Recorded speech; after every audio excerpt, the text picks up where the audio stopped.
Berlatar di tengah keramaian kota besar di negara Denmark, cerita akan berfokus pada iring-iringan kendaraan kepolisian pasca tertangkapnya seorang pemuda anggota kelompok gangster. Di mana hari itu, si pemuda berencana akan membongkar semua kejahatan kelompoknya dalam satu agenda persidangan khusus.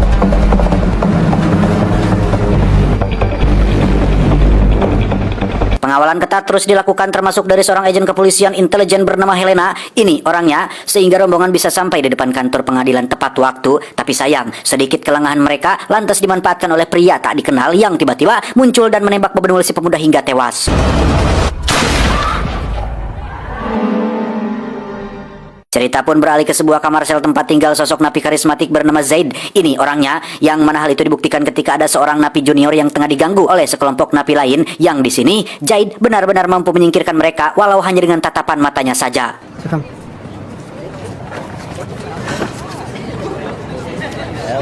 Sekilas tentang profesi Zaid, konon dia merupakan seorang dokter bedah profesional yang mana dia juga suka mengisi waktu luangnya dengan membuat karya seni origami. Maka tak heran jika di dalam kamar selnya pun banyak terdapat karya tersebut, tak terkecuali beberapa foto putranya bernama Noah yang bahkan ia tak sempat menyaksikan kelahirannya.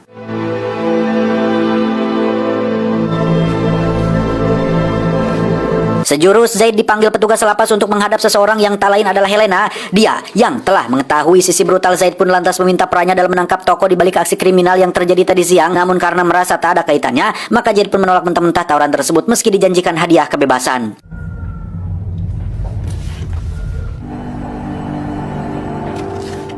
Malam harinya, Zaid tiba-tiba dipaksa petugas agar pindah ke kamar lain, lebih tepatnya sebuah sektor tahanan khusus para gangster. Lalu setelah melihat karya origami yang sempat ditinggalkannya tadi, maka Zaid pun paham bahwa rupanya Helena telah menginstruksikan proses pemindahan tersebut. Baru beberapa menit berada di kamar barunya, Zaid langsung didatangi sekelompok napi yang dengan pelontongnya merusak kertas origami untuk hadiah ulang tahun anaknya. Dan kemarahan Zaid pun meletus ketika mereka malah mau mencoba-coba menyobek foto Noah sambil terus mencibirnya. Tanpa peduli dengan napi-napi tadi yang kembali merongrong, Zaid tetap menghubungi istrinya untuk meminta maaf karena tak jadi memberikan hadiah ulang tahun itu. Di sini Zaid pun hanya bisa pasrah ketika ternyata perpisahan yang cukup lama telah membuat dia terasingkan dari sang anak yang sampai enggan berkomunikasi walau untuk sekedar menyapa sekalipun.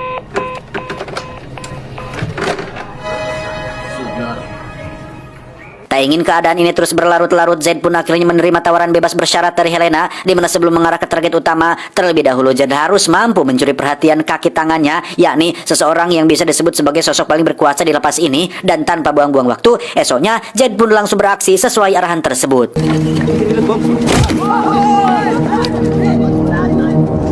Karena nyali besar yang diperlihatkan Zaid itulah akhirnya si ketua sepakat menerima dia sebagai salah satu anak buahnya. Meski di sisi lain, Zaid langsung dituntut untuk menjalankan sebuah misi perdana, yakni menghabisi seseorang yang tak lain adalah si pemuda yang tempo hari ditolongnya. Herinde er det mig, der bestemmer, hvornår ting de starter og slutter. Afdeling F, celle 157. Hvis jeg vil have, du skulle snakke med ham, ville jeg have sagt det til dig. Misi tersebut jelas membuat Zaid terjebak pada posisi dilema, namun karena merupakan satu-satunya jalan agar bisa segera bebas, maka di malam itu juga dia langsung menjalankan aksinya.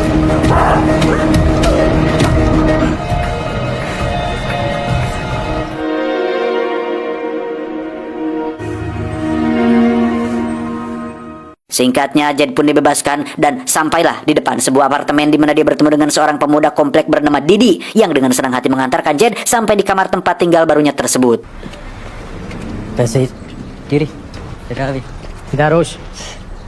Tak lama setelah itu, Zaid bergegas menuju tempat kerja sang istri yang bernama Steny. Ini orangnya. Di situ Zaid berusaha menyembunyikan keheranan perihal Steny yang terlihat sedang berbadan dua, dan sebagaimana yang Steny akui bahwa dia memang sudah kawin lagi, namun untuk sekedar mengobati kerinduan kepada sang anak, esoknya Zaid pun diizinkan untuk menemui Noah walau dari kejauhan. Baik, Naksir. Siang pun berganti malam, langsung dari depan apartemennya Zaid dijemput beberapa orang pria yang salah satu dari mereka bernama Jimmy. Ini bebangusnya. Namun tak lama setelah Zaid berada di dalam mobil mereka, tiba-tiba usut punya usut, orang-orang ini merupakan orang suruhan si target utama. Maka dari itu mereka langsung memberikan shock terapi kepada Zaid agar dia tak berani bertindak macam-macam yang di luar dari peraturan mainnya. Musa. Secara diam-diam Zaid menemui Helena yang kemudian membekali dia dengan beberapa alat bantu yang akan dibutuhkan. Sesaat setelah kembali ke apartemen, tiba-tiba Jimmy CS datang dan membawa Zaid ke suatu tempat di mana rekan satu geng mereka yang bernama Nasar tertembak dan membutuhkan bantuan Zaid sebagai ahli bedah. Ja. Tror du var læge? Agar bisa melakukan tugasnya dengan fokus, maka Jed menyuruh semua yang ada di sana untuk keluar sejenak. Namun hal itu justru ditanggapi Jimmy sebagai bentuk pelanggaran hingga sempat terjadi ketegangan. Beruntung segera dihentikan oleh ketua geng bernama Muhdir alias yang dimaksud si target utama tersebut. Muhdir sangat berterima kasih atas pertolongan Jed dan akan segera memberikannya pekerjaan. Namun sebelum itu mereka melakukan pertemuan darurat dengan gangster lain di bawah pimpinan sosok brutal bernama Boba tanpa S, sekaligus kelompok yang bertanggung jawab atas aksi penembakan kemarin, hingga disepakati untuk tidak saling rebut zona bisnis mereka masing-masing. Tell us. Usai dari pertemuan itu, Muhdir mengajak seluruh anggotanya berkumpul di suatu tempat yang sejalan dengan itu jadi buat terkejut dengan kehadiran tetangga apartemennya yaitu Didi, di mana ternyata selama ini Muhdir telah merekrut banyak pemuda termasuk Didi sebagai joki dalam pengedaran bisnis haramnya. Zet na sih. Akhirnya, Jed pun mendapat tugas pertamanya yaitu menjemput pengiriman paket narkoba. Ia berhasil memasang GPS pada mobil yang akan digunakan. Sesaat sebelum Jimmy datang dan kembali mengancam dia akan untuk tidak bertindak macam-macam. Det han kan godt lide dig. Jeg skal ikke se hvorfor. Skal nok personligt tage mig af dig. Sampai di tempat tujuan, Jed bersama satu rekan yang bernama Rashid pun langsung mengambil paket tersebut dari sebuah truk pengiriman bunga yang di saat ia hendak membawa paketnya pergi, tiba-tiba ya, Jed hanya bisa pasrah ketika sekelompok pria bersenjata membawa kabur paketnya. Untung saja ia sempat memasangkan GPS pada mobil mereka juga, sehingga dengan cepat dapat terlacak bahwa mereka tak lain adalah orang-orang yang sengaja diutus Boba. Kedatangan Jed langsung disambut sentimen si Boba bahwa keberanian Jed mendatangi kandang macan sama saja dengan ingin menggali kuburnya sendiri di tempat ini. Tetapi itu tak sedikit pun membuat Jed gentar. Alih-alih mampu membuat situasi menjadi terbalik serta berhasil merebut kembali paketnya.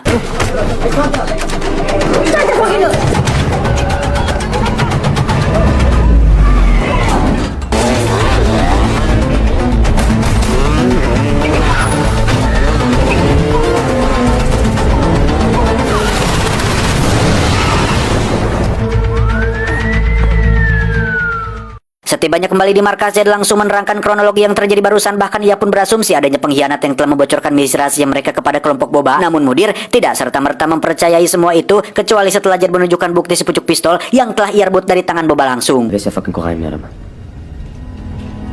Esoknya Jed tak sengaja bertemu dengan Didi yang hampir putus asa karena seorang tak mau membayar paket narkoba kirimannya. Mengingat betapa beratnya hukuman yang akan diterima Didi jika Muhdir mengetahui hal ini, maka saat itu juga Jed menggertak orang tersebut agar segera melunasi utangnya. Karena dianggap berhasil dalam tugasnya, maka Muhdir langsung melibatkan Didi pada misi berikutnya, yakni menemani Jed dan Nasar dalam rangka mengepul japrem dari setiap toko di wilayah bisnisnya. Yang ketika mereka ingin memastikan jika kelompok Boba tidak mendatangi tempat yang sama, tiba-tiba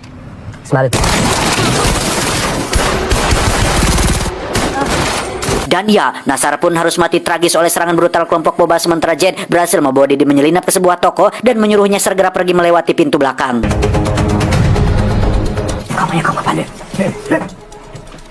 Di sini Lena mengetahui lokasi keberadaan Jed pun langsung melakukan penyisiran dan akhirnya mereka pun bertemu dalam keadaan masih baik-baik saja. Namun sayang, momen tersebut disaksikan Didi yang ternyata masih belum pergi juga.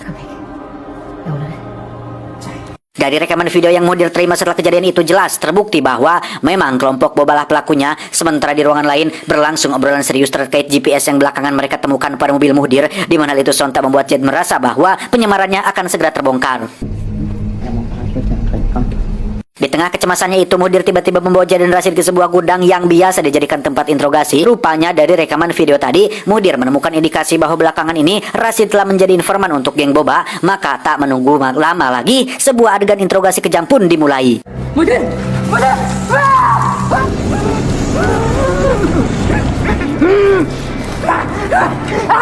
Ketika Jimmy mengancam akan menyiramkan air menggolak itu ke dalam cungap si Rashid, di situ Rashid pun mulai jujur bahwa ia terpaksa melakukannya karena Boba telah mengancam akan menghabisi ibunya. Namun sungguh malang, pengakuan tersebut sama sekali tak berguna karena pada akhirnya Muhdir akan tetap membunuhnya juga.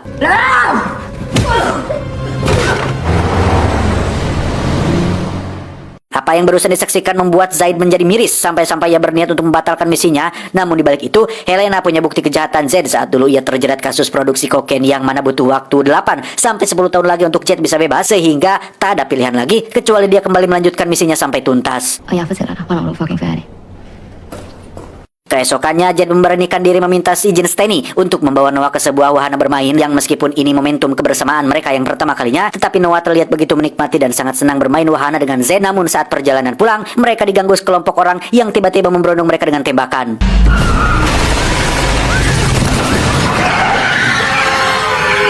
Es geht noch. Es geht noch. Sebagai seorang ayah, tentu saja Jed ingin sekali menghabiskan seluruh waktunya bersama Noah. Namun apalah daya, dengan semakin marahnya Stanley akibat kejadian barusan, Jed pun berpikir jikalau momen kebersamaan tadi mungkin akan yang menjadi terakhir kalinya. Sepulangnya dari sana, Jed langsung disuguhi pemandangan kamar apartemen yang sudah burak-rakat. Ia pun spontan menduga jika pelaku penembakan dan perusakan ini adalah orang-orang suruhan Muhdir, yang ketika dia berusaha memberitahukan hal ini kepada Helena, tiba-tiba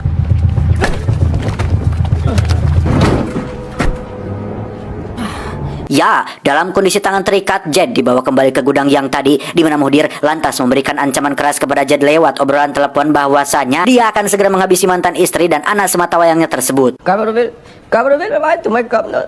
Sementara itu, di balik kerasnya intimidasi dari seorang Jimmy yang sebentar lagi akan menjadikan gudang ini sebagai tempat eksekusi, diam-diam Zed mengerahkan segala kemampuan untuk bisa terlepas dari tali pengikat tangannya, dan inilah yang terjadi. Hvad siger du?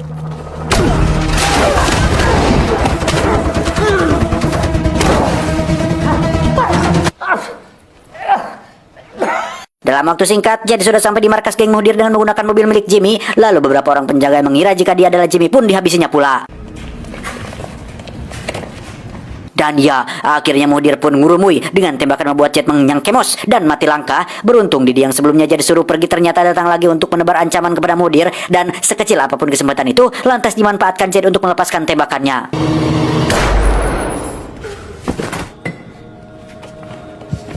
Dengan tewasnya Muhdir, maka tuntas pula lah permasalahan Jed dengan para gangster. Sementara Didi lantas menyampaikan permohonan maaf kepada Jed karena tidak disadari telah membocorkan misi rahasianya. Dan di sini Jed hanya berpesan agar Didi segera pulang dan jangan pernah kembali lagi.